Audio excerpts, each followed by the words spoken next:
All right, we've got big updates for the Nintendo Switch 2 and Star Fox and its positioning here in the US. A huge update with Metal Gear Solid 4 Master Collection Volume 2. You're going to want to check out the specs here if you're playing on Switch 2. The Duskbloods, Splatoon Raiders, a lot to get into. But before we continue, we are giving away a Nintendo Switch 2 at 140,000 subscribers or on September 1st, whichever comes first. Subscribe, like, comment. The winner will be chosen at random, and it's a worldwide giveaway. Thanks, peeps. All right, starting off here with Matt Piscatella. He's the lead research video games analyst over at Circana, and he's talked about the best-selling hardware and games for the month of June here in the United States. Let's go over what he had to say with hardware first, and we'll talk about Star Fox, because that was impressive too. Hardware, Nintendo Switch 2 was once again the best selling hardware platform across both units and dollars for the month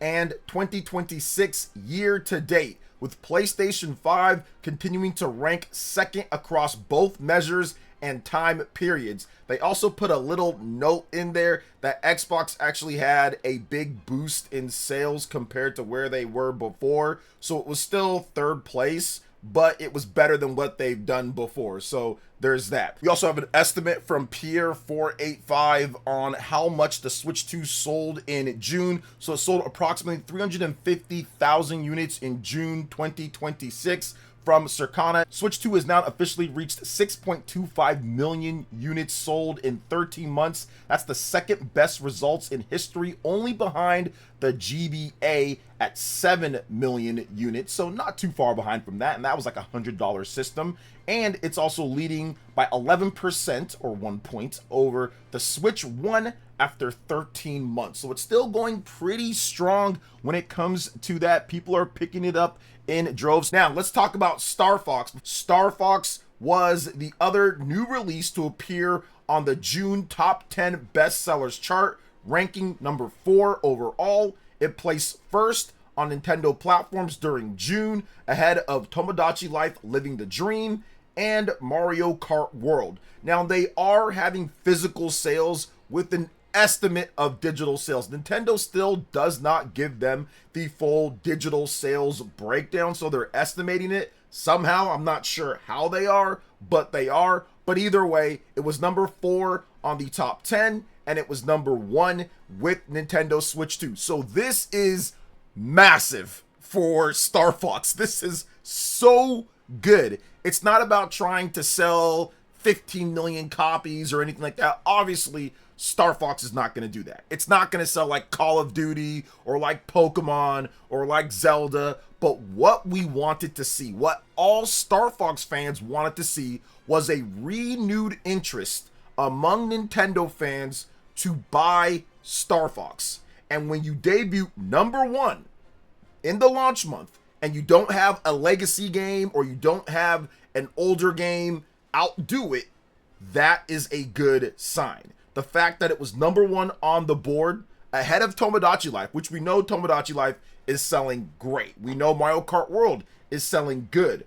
The fact that it was above those is a fantastic sign for the future of the franchise. Now that was the launch month, and it launched at the end of the month, so it didn't have as much sales days to track, yet it was still number 1 and number 4 overall. Incredible sign. That is an explosion of sales that you want to see for a dormant franchise, or for, people saying that it was going to be a dead franchise, for it coming back after a decade of no new games. Very good to see that. That shows that there is interest from old school fans. Maybe some new people are picking it up. The Mario Bros movie, I think that was a big help. So to see Star Fox in this position for the first time in a very long time, because the Wii U game was not debuting number 1 on anything. It was not the number 1 game on anything when it comes to sales charts. But what we're seeing here is that it's been number 1 on the eShop for a good amount of time. Then other games came out, but it's still in the top 10. It's still one of the best selling games. It's continuing to do well. People are continuing to talk about it. People are continuing to play it, master the different playthroughs, play the online multiplayer. This is a great sign for Star Fox. And the Nintendo Switch 2 being the number 1 system. Now there was obviously a dip from year on year because that was the launch month of the Nintendo Switch 2, so sales were going to be dramatic, but it was still the #1 system, and it's still the best-selling system worldwide in most of the major regions. Japan, US, Europe, I'm not 100% sure, but I know it's been doing okay or better in Europe than it did before, with bigger games coming out now. Pokemon Pocopia and stuff's been helping out, and we've got some more stuff, because of course, Fire Emblem is coming up. The Duskbloods, we'll see when that comes out. Nintendo Switch Sports Resort, that's going to be a long-term seller. And The Legend of Zelda Ocarina of Time remake. Plus other stuff like Orbitals and Lies of P and Elden Ring and Metal Gear Solid, which we're going to talk about in just a bit. So there's a lot of great titles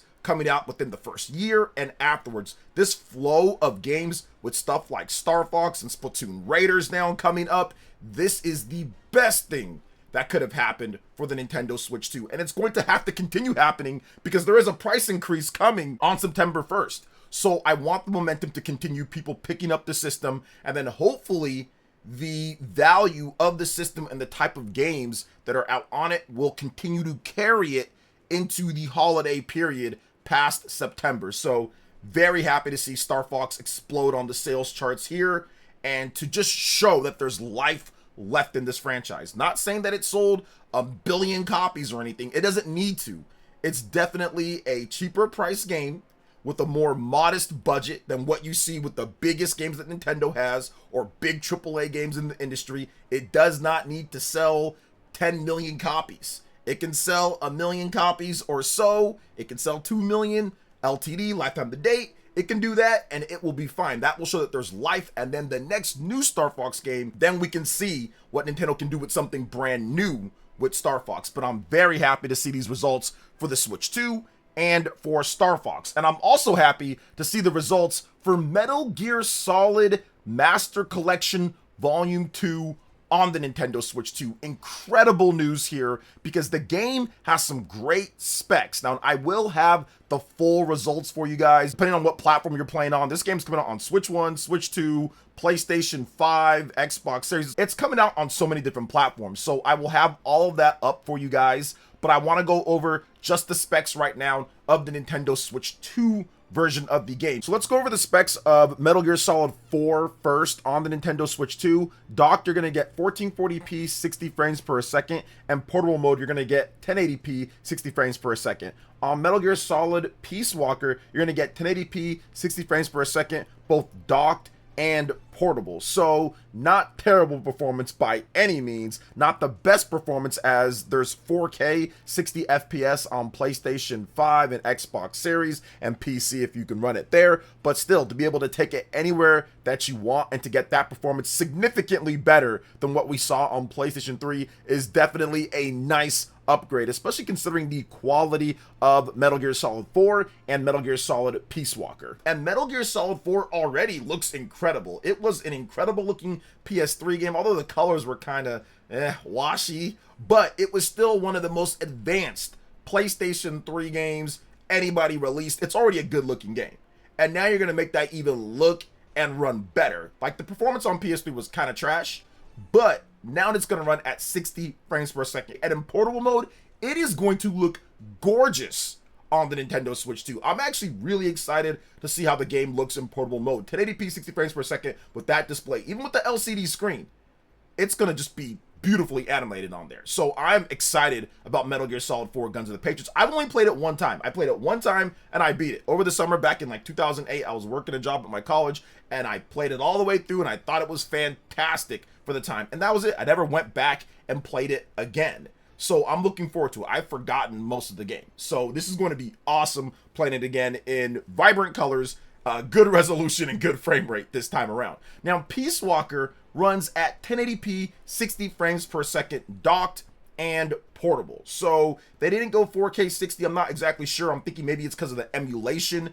That is an original game that was on, I think, like the PSP. Yeah, it was a PSP game. Then it was ported over to, I think, PlayStation 3. And I'm not sure which version they're using or what's going on there. But 1080p 60 frames per second docked and portable is more than good enough. Now, I think on other platforms, it's a bit higher. Let me double check on here. When it comes to Peace Walker, yeah, it is going to be able to run at 4K on PlayStation 5 and Xbox Series. Xbox Series S, it's going to run at 1440p, so I'm not sure why they made it docked and portable at 1080p, but I'm guessing it's something to do when it comes to the emulation and adapting it over to Nintendo's architecture than compared to x86. But either way, I still feel that it's going to run and look great when it comes to the Switch 2, especially if you're playing that game portable. Peace Walker at 1080p, 60 frames per second on that screen is going to be awesome. So very excited for both of these games. Peace Walker, I've played a bit before. I've just seen more of the recaps of Peace Walker and all that. That game's crazy. It's a really good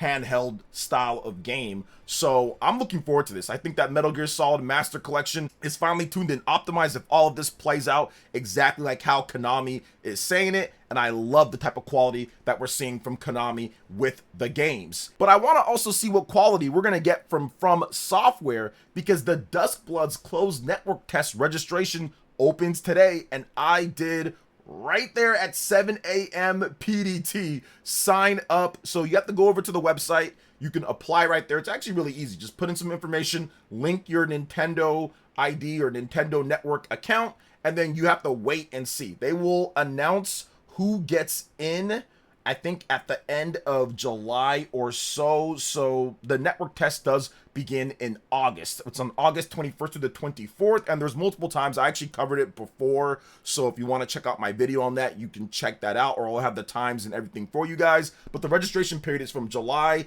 22nd, 7 a.m. PDT to July 28th, and they will announce later who gets in. So I don't know if it's as fast, like first come, first serve, considering they're doing a registration period for so long, but I do think they're just going to randomly pick people from there. Now, one thing that I've noticed when it comes to like the website and kind of like what's going on here and everything with this, I think that this game is such a mysterious enigma at this point. What is going on with this game? How is it actually going to play? What's the gameplay going to be like? How is everything with this game?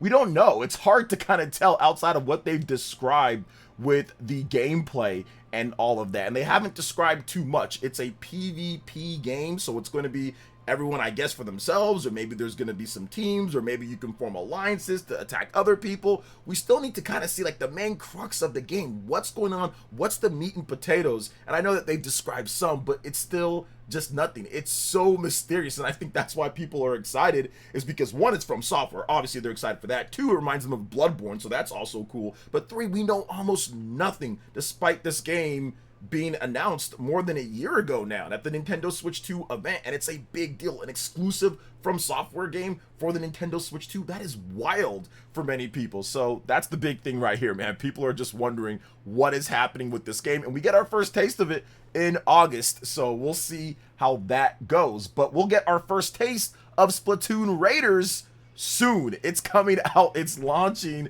this week, and actually people have already been playing the demo. People are playing the review copies. Some people got the shipped copies early. There's all sorts of stuff. People are enjoying Splatoon Raiders, but remember, if you're getting it, there is going to be a new version of the game available, a patch right there at launch, or if you already have the game, it's available there. So nothing really too crazy with this patch. Essentially, you just got adjusted some of the music played during certain scenes, fixed several other issues to improve the overall gameplay experience, so maybe some bugs or some issues like that, and the latest update is required to use the online features. Now, there has been some controversy just a little bit with this game when it comes to some of the reviews, so if you have not seen my review roundup where I go over the sabotage of the 4 out of 10 score, where they try to sit there and make it seem as if since this game didn't reinvent the wheel of cooperative shooters, it's pedestrian and it's not very good. I think that's a little bit of a sabotage score. I think that that score should be reserved for fundamentally broken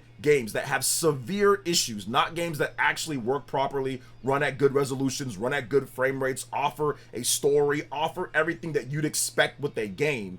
I think that that should be above a 4 out of 10. Regardless of that, from what we've seen so far, the review scores of the game, the overall Metacritic 81 now at this point, so right in line with the series. The thing about it that was funny is that it's a single player-focused Splatoon game with cooperative elements. So if you want to add in people to help you out, because I saw some people trying to say, oh, it's a multiplayer game more so than anything, or even some reviews saying, oh, well, they took out turf war, they took out these things and that made it worse. And it's like, that's not the point. You still have that available in Splatoon 3. They got an update for Switch 2. The point is that it's a spin-off, single-player focused Splatoon game where you can do everything. You can fight all the enemies, all the stuff. You can do everything you need to do single player. But if you want, you can add in your friends, or you can go to somebody else's game and help them out, and there's even stuff built in for that. So that's what Splatoon Raiders is. It's a single player focused game with some multiplayer as well, unlike the typical Splatoon games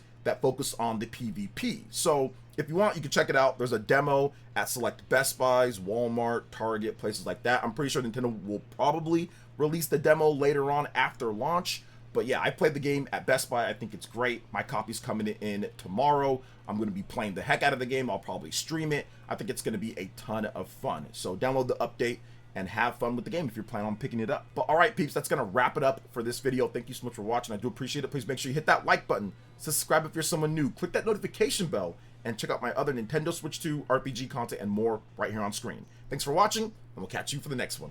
Peace.